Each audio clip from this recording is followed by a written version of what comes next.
на Еразъм Плюс в търсене на работа. Днес искаме да ви интервюираме. Как се казвате? Олга Николаевна Първанова. Каква беше главната причина за вашата емиграция в България? По семейни причини, тъй като се омъжих за българин и последен вариант, който планирахме, така се оказа, че избрахме България. От коя страна сте емигрирали? Точно от центъра на Русия.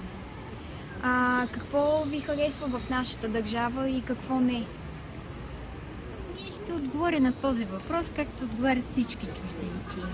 Малка държава, много китна, има и море, има и планина и много добри хора.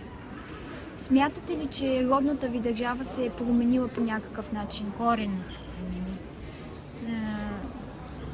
Бих казала, че Русия, както е била, така и ще остане, но сега пък особено напредва с развиване на икономика, въпреки че някои политически действия, които се развиват в Русия, не ги харесвам как се развиват, но пък мога да кажа, че промяната е голяма.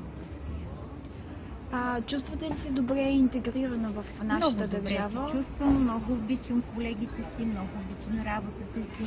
Никога не съм имала трудности с интеграция и понякога с моите колежки дори забравят, че съм чужденка. Някой ден бихте ли се върнали в родната си държава, в Русия?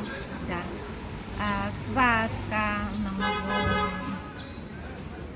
една много така, бих казала, откровена